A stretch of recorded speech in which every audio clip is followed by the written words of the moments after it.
আসসালামু আলাইকুম রহমতুল্লাহি ওবরকাতুহু। সম্মানিত দর্শক, নবম জাতীয় সংসদ নির্বাচন থেকে শুরু করে ত্রয়োদশ জাতীয় সংসদ নির্বাচন পর্যন্ত বাংলাদেশের এই রাজনীতির যে সুদীর্ঘ ১৭টি বছর, এই ১৭টি বছর একটি রাজনৈতিক দল জলে, স্থলে, অন্তরিক্ষে প্রস্তুতি নিয়ে নিজেদেরকে কিভাবে যুদ্ধের ময়দানে, মানে নির্বাচনী যুদ্ধ, রাজনৈতিক যুদ্ধের ময়দানে তারা উপস্থাপন করতে পারে, তার একটি উৎকৃষ্ট উদাহরণ জামাত এই ত্রয়োদশ জাতীয় সংসদ নির্বাচনের মাধ্যমে দিয়েছে। আপনারা সবাই জানেন যে ২০০৮ সনে যে নির্বাচনটি হয়েছিল, নবম সংসদ নির্বাচন, সেখানে জামাত অংশগ্রহণ করেছিল এবং খুব অল্প সংখ্যক তারা তাদের সংসদ সদস্য সেখানে পাঠাতে পেরেছিল। এরপর যুদ্ধাপরাধের বিচারের নামে তাদের উপর যে জুলুম অত্যাচার চলেছে এবং পুরোটার সময় তাদের যে রাজনীতির ধারাবাহিকতা নষ্ট করে দেওয়ার চেষ্টা করা হয়েছে, অফিস আদালতগুলো তছনছ করে দেওয়া হয়েছে, তাদের ফাইন্যান্সিয়াল ইনস্টিটিউশনগুলো বন্ধ করে দেওয়া হয়েছে, তাদের প্রথম ধাপের, দ্বিতীয় ধাপের এবং তৃতীয় ধাপের, যেটাকে স্টায়ার বলা হয়, তো সেই ধাপের যে নেতৃত্বগুলো, সেই নেতৃত্বগুলো শূন্য করে দেওয়া হয়েছে। কিন্তু এরপরও জামাত থেমে থাকেনি। তারা চতুর্থ টায়ার বা স্তরের বা সিঁড়ির বা ধাপের নেতৃত্বগুলোকে সামনে এনে এই অল্প কয়েকদিনের মধ্যে, এই গত ১৭টি মাসে তারা তাদের প্রস্তুতির যে পরাকাষ্ঠা দেখিয়েছে, এটি বিস্ময়কর। বিভিন্নভাবে তারা নেগোসিয়েশন করার চেষ্টা করেছে এবং নানা প্রতিকূল পরিবেশে থাকার পরেও সংসদে ৭৮টি সিট, ৭৮ সিট তারা পেয়েছে। দ্বিতীয়ত হলো যে গত ১৭টি মাস মূলত রাষ্ট্র চালিয়েছে তারা, দেশ চালিয়েছে তারা, সরকারের উপর তাদের একছত্র আধিপত্য ছিল। তৃতীয়ত, জামাত অভিযোগ করেছে যে অন্তত ৫০টি সিটে, সংসদীয় আসনে ম্যাটিকুলাস ডিজাইন করে তাদেরকে পরাজিত করা হয়েছে। ৫,০০০, ১০,০০০ ভোটে ব্যবধানে যে সকল জামাত প্রার্থী পরাজিত হয়েছে, সেখানে মূলত তারাই বিজয়ী হতেন। অন্য একটা কথা, নির্বাচনের আগে একেবারে খোদ বিএনপির যারা কট্টর বিএনপিপন্থী যারা লোকজন, তারাও কিন্তু সেই নির্বাচন যেদিন হলো তার ৪-৫ দিন আগের থেকে ভীষণ রকম সন্ত্রস্ত ছিলেন যে এবার হয়তো জামাত ক্ষমতায় চলে আসবে। জামাতও ঠিক ওইরকম একটা আত্মবিশ্বাসের মধ্যে ছিল। কিন্তু যে কোনো কারণে হোক, সেটা ম্যাটিকুলাস ডিজাইন হোক, জনগণের স্বতঃস্ফূর্ত অংশগ্রহণ করা হোক, বা অন্য কোনো পলিসি পরিবর্তনের কারণে হোক, শেষ মুহূর্তে সরকারের যারা কর্তা ব্যক্তি তাদের সিদ্ধান্ত পরিবর্তনের কারণে হোক না কেন, বিএনপি ক্ষমতায় এসেছে, জামাত বিরোধী দল হয়েছে। এখন অনেকে হয়তো মনে করবেন যে জামাতের বোধহয় রাজনীতি শেষ, কিন্তু আমি এর মধ্যে দেখতে পাচ্ছি যে জামাতের যে বিজয়, এই বিজয়টা অনেকটা হুদায়বিয়ার সন্ধির মতো। হুদায়বিয়ার সন্ধির যে ইতিহাস আপনি যদি পড়েন, আপাত দৃষ্টিতে আপনার কাছে মনে হবে যে মুসলমানরা পরাজিত হয়েছে এবং আল্লাহ রসুল মোহাম্মদ রসুল্লাহ সাল্লাহ সাল্লাম অনেকটা নাকে খত দিয়ে সেই মক্কার কাফিরদের সঙ্গে চুক্তি হয়েছে। কিন্তু এটিকে আল্লাহ রব্বুল আলামিন সরাসরি বিজয় অবহিত করে সূরা ফাতাহ নাজিল করেছেন। ইন্না ফাতাহানা ফাতহান মুবিনা, সুস্পষ্ট বিজয়ের ঘোষণা দিয়েছেন। তো ঐতিহাসিক যারা রয়েছেন তারা বর্ণনা করেছেন এটা কিভাবে বিজয়ী হলো। বিজয়ী হলো যে কাফেররা এবং মুসলমানরা একত্রে চলাফেরা করার সুযোগ পেয়েছে। সেখানে মুসলমানদের যে উন্নত চরিত্র, এটা কাফেরদেরকে আকৃষ্ট করেছে। আর কাফের যারা নেতৃবৃন্দ রয়েছেন, যারা দুর্নীতি অনিয়মের মধ্যে ছিলেন, তাদেরকে রীতিমতো চ্যালেঞ্জের মধ্যে ফেলে দিয়েছেন। এরপর উন্মুক্ত বাণিজ্য, উন্মুক্ত চলাফেরা, উভয় পক্ষই তাদের স্ব কাজ স্বাধীনভাবে তারা করতে পেরেছে।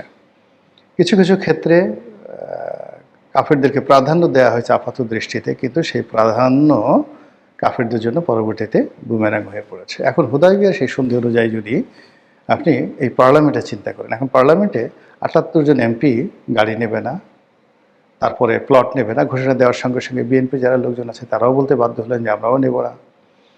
এরপর যেটা হবে সেটা হলো যে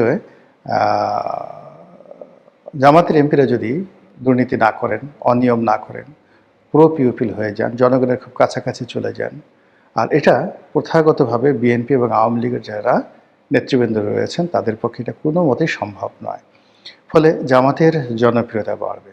এখানে প্রার্থীর কী যোগ্যতা আছে ডাজ নট ম্যাটার। জামাতের দাড়িপাল্লা প্রতীক এবং জামাতের যে কেন্দ্রীয় নেতৃত্ব এমন একটা পর্যায়ে চলে যাবে যে তারা যাকে দাড়িপাল্লা প্রতীক দেবে সে যদি একটা কলা গাছকে দেয়, সেই কলা গাছকে নিয়েই লোকজন বাংলাদেশ জিন্দাবাদের পরিবর্তে নারায়ে তাকবীর আল্লাহু আকবার বলে মাঠে নেমে যাবে। এরকম একটা পরিবেশ পরিস্থিতি কিন্তু শুরু হয়ে যাবে। দ্বিতীয়ত হলো যে জামাত আসলে 5 বছর সময় কখনোই পায়নি। নিরবচ্ছিন্নভাবে তাদের হাতে ওইরকম কোনো ক্ষমতা ছিল না। ৭৮ জন সংসদ সদস্যর যে ক্ষমতা, এটাকে যদি আপনি ডবল করেন, অর্থাৎ ধরুন যে কোনো একটা উপজেলাতে বা নির্বাচনী এলাকাতে জামাতের আছে, যেমন কুষ্টিয়াতে আমির হামজা আছেন। এখন কুষ্টিয়াতে আমির হামজা একটা সংসদীয় আসনে জয়লাভ করেছে, কিন্তু সে নিজে বলেছে যে আমি পুরো কুষ্টিয়ার রায় বাহাদুর খান বাহাদুর, আমার উপর দিয়ে কুষ্টিয়াতে কোনো লোক নেই।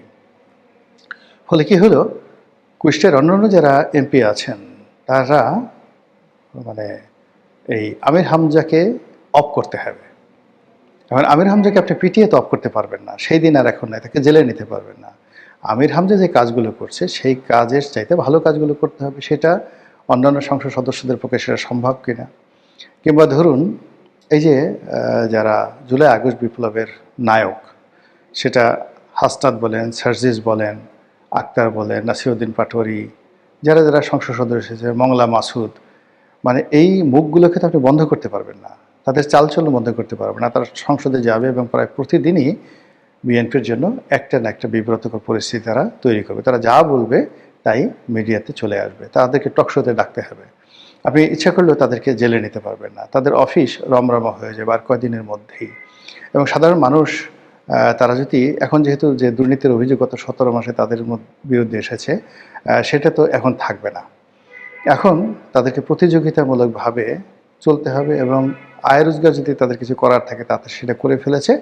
এবং তারা যে যথেষ্ট স্মার্ট এবং বুদ্ধিমান তার প্রমাণ হলো এই বিরূপ পরিস্থিতির মধ্যেও অকল্পনীয়ভাবে তারা এই 7টি আসনে তারা জয়লাভ করেছে এবং পার্লামেন্টের 7টি আসনে তারা রিপ্রেজেন্টেশন করছে, এবং যেটা একেবারে 2018 সনের নির্বাচনের পরে এরকম 7টি আসনে কিন্তু বিএনপিকে দেওয়া হয়েছিল।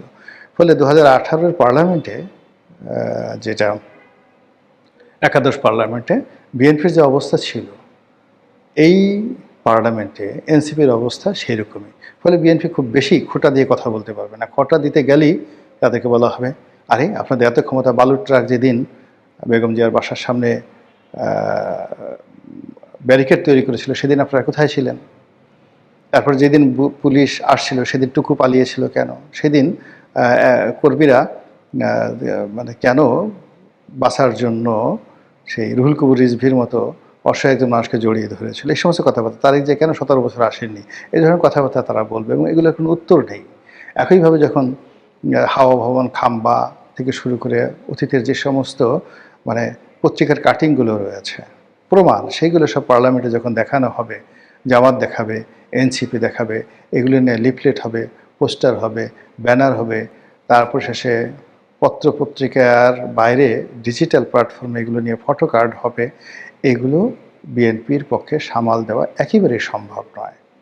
রাতারাতি জেন্টেলম্যান বানা সম্ভব নয়। যে কোনো পাপ, এখনও পর্যন্ত আপনি চিন্তা করুন যে সেই বাকশাল, বাসন্তীর জাল, শেখ কামালের ব্যাংক ডাকাতি, এই সমস্ত ডাহা মিথ্যা কথাগুলো আওয়ামী লীগকে হজম করতে হচ্ছে। তো বাকশালের পক্ষে একটা ভালো কথা বলা যাচ্ছে না, বিকজ এর পক্ষে সেন্টিমেন্টগুলো তৈরি হয়ে আছে। আপনি বাকশাল নিয়ে কোনো ভালো কথা বলতে পারবেন না।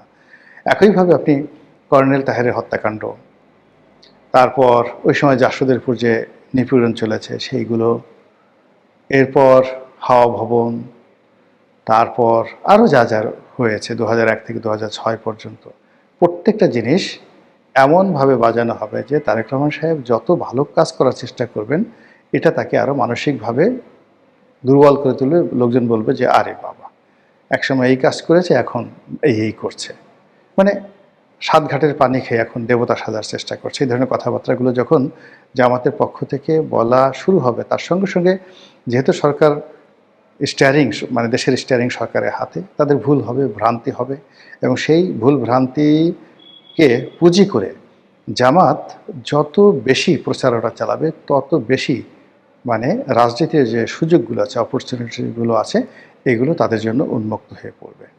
তো